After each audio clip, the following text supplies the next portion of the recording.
بسم اللہ الرحمن الرحیم ان ابی ہریرہ ان رسول اللہ صلی اللہ علیہ وسلم قال، حضرت ابو ہریرہ رضی اللہ تعالیٰ عنہ سے مروی حدیث ہے، آپ صلی اللہ علیہ وسلم نے فرمایا اپنے گھروں کو قبرستان نہیں بناؤ، اپنے گھروں کو قبرستان نہیں بناؤ، اپنے گھر میں سورہ بقرہ کی تلاوت کیا کرو، اپنے گھر میں قرآن مجید پڑھا کرو، سورہ بقرہ کی آیات پڑھا کرو۔ جس گھر میں سورہ بقرہ کی آیات پڑھی جاتی ہیں وہاں سے جنات اور شیاطین بھاگ جاتے ہیں۔ تو آپ صلی اللہ علیہ وسلم نے ایک اور فرمایا شیطان اور جنات سے بچاؤ کیسے؟ تو شیطان سے بچاؤ کی ایک تدبیر اللہ کی پناہ پکڑو یعنی تعوذ میں ہے، جیسا کہ حضرت عثمان غنی رضی اللہ تعالیٰ عنہ نے آپ صلی اللہ علیہ وسلم سے عرض کی کہ اللہ کے رسول،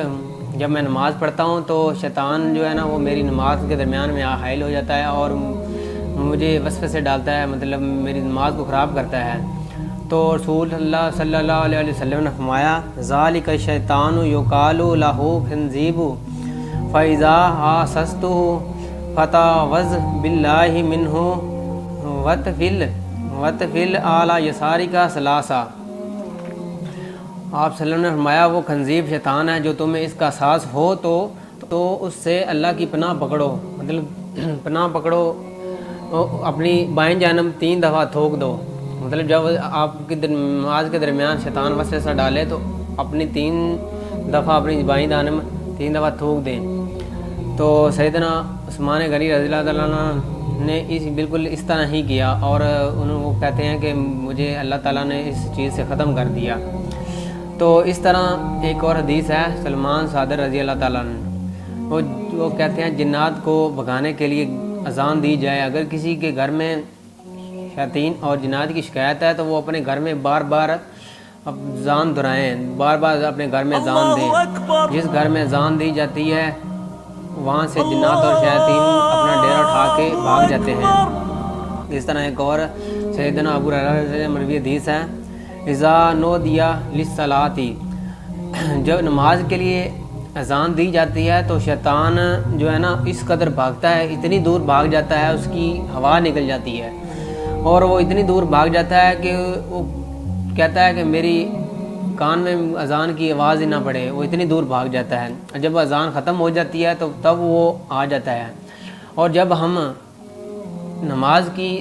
تکبیر کہتے ہیں اللہ اکبر تو تب بھی وہ بھاگ جاتا ہے اور اتنی دور بھاگتا ہے کہ تکبیر وہ ختم تیر پر پہنچ جائے تو پھر وہ آتا ہے اور پھر وہ ہماری نماز میں آ کے خلل پیدا کرتا ہے، ہماری نماز کے درمیان میں آ کے وسوسہ ڈالتا ہے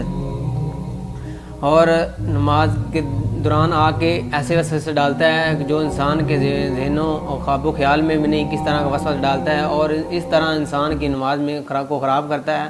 کہ انسان کو یہی نہیں پتہ ہوتا کہ میں نے کتنی رکعتیں پڑھ لی ہیں یا کتنی میری رہ گئی ہیں یا میں نے کون سی رکعت چھوڑ دی ہے۔ تو میرے بھائیوں، اپنے گھروں کو قبرستان نہیں بناؤ، اس میں قرآن مجید کی تلاوت کیا کریں، سورۃ بقرہ کی آیات ان کی تلاوت کریں، اور اگر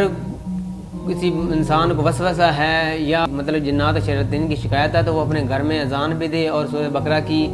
آخری 2 آیات اس کی تلاوت بھی کرے، اور آخری 2 آیات ان کی بہت فضیلت ہے، اللہ تعالیٰ نے فرمایا۔ تو سورۃ بقرہ کی اپنی آخری 2 آیات کی بھی تلاوت کرے، چاہے اب سورۃ بقرہ گھر میں ضرور پڑھا کرے۔ تو میرے بھائیوں، اپنے گھروں میں سورۃ بقرہ کی تلاوت ضرور کیا کریں، اور سورۃ بقرہ جس دن آپ اپنے گھر میں پڑھنا شروع کر دیں گے وہاں سے جنات اور شیاطین بھاگ جائیں گے۔ جہاں اللہ تعالیٰ کا ذکر اور نماز پڑھی جاتی ہے وہاں سے جنات اور شیاطین بھاگ جاتے ہیں۔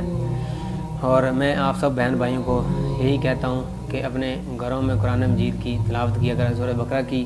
آخری 2 آیات وہ ان کی بہت فضیلت ہے۔ اگر شکایت ہے یا کوئی جادو کا مسئلہ ہے تو وہ سورۃ بقرہ کی آخری 2 آیات کی تلاوت ضرور کرے روزانہ، تو اللہ تعالیٰ انشاءاللہ اس سے وہ جو مسائل ہے جنات یا شیاطین کی کوئی شکایت ہے تو وہ دور کر دے گا انشاءاللہ۔ السلام علیکم ورحمۃ اللہ وبرکاتہ۔